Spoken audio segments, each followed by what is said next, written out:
qu'au moment où le président Paul Biya arrivait au pouvoir, il y avait une seule université. Nous en avons plus que 10. Si on compte les universités privées, nous sommes à une quinzaine, 16aine d'universités. C'est dans un état, dans certains endroits, qui peut être critiquable, mais ça existe. Nous n'avions pas des hôpitaux dans toutes les régions du Cameroun. Nous en avons. Nous n'avions pas des institutions adaptées à l'évolution démocratique de notre pays.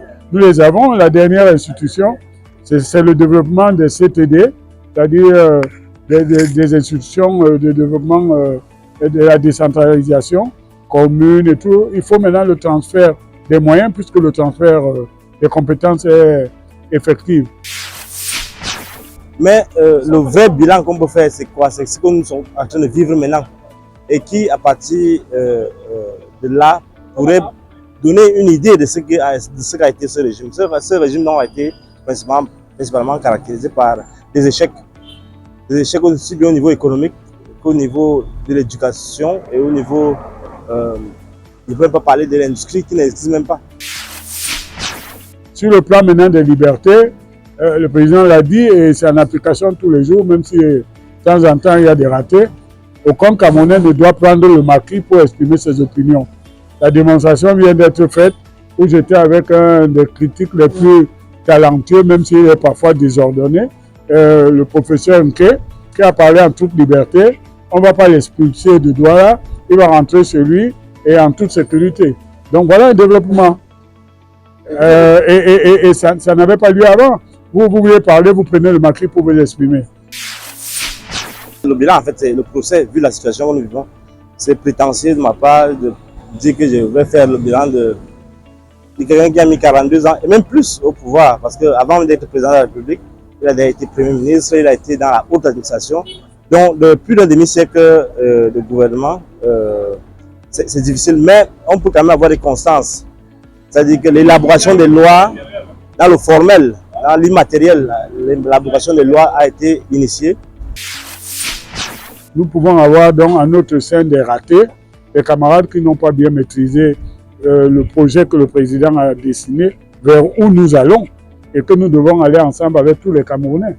Donc nous ne sommes pas là un parti d'exclusion, un parti de stigmatisation et nous n'avons pas besoin pour contredire nos adversaires de les insulter, nous ne le ferons pas. Ça c'est Paul Biya. Ceux qui le font et qui se présentent au nom du RDPC se sont trompés d'association et ils le font à leur nom individuel et personnel. Nous n'acceptons pas cela. Nous voulons un État impartial, un État pour tout le monde et c'est la raison pour laquelle vous me connaissez. Quand je vois qu'il y a par exemple un arrêté qui menace d'expulsion un Camerounais sur un bout de territoire, je dis non, ça c'est pas la politique du président. Le président a accumulé un ensemble d'échecs, il est parti de grandes ambitions, grandes réalisations, grandes opportunités. En fait, ça a navigué à vue. Et là, nous sommes en plein dans la guerre. Dans la guerre, dans la pauvreté. Vous savez, je vous rappelle cela. L'Institut national de la statistique vient de dire qu'il y a cela quelques mois, quelques années, que nous sommes à près de 40% de taux de pauvreté. Donc, un pays qui se retrouve avec la guerre dans autant de régions, sur les 10, et qui se retrouve avec tous ses enfants en train de migrer aux États-Unis, au Canada et partout, ça pose un problème. Ça pose un problème. Et c'est même la palissade, ils disent qu'il a échoué. Donc, Paul Biya ne peut pas faire de tous les Camerounais, y compris ceux du RDPC, des saints, mais les lois sont là pour arrêter ceux qui transgressent l'ordre public dans tous les domaines. Donc voilà, je voudrais que vous reteniez que j'ai été heureux de participer à ce congrès. Ça prouve l'ouverture que nous avons. Si nous nous ignorons, nous faisons semblant. Vous ne pouvez pas fermer les yeux devant la réalité. On appelle ça le mur de la réalité. Si nous nous parlons, nous nous fécondons. Et c'est ce que Saint-Exupéry a dit. Frère, si tu diffères de moi, loin de me léser, tu m'enrichis. Donc c'est de nos divergences que nous pouvons atteindre des capacités d'impacter le développement. Je crois que lui-même, il en est conscient. D'ailleurs, il ne cesse d'accuser l'inertie. Mais l'inertie n'existe pas. L'inertie n'existe que dans sa tête et dans sa gouvernance. Donc pour moi, sans être trop dur, je crois seulement que le seul bilan que nous pouvons avoir retenu de lui, c'est qu'il parte. C'est tout.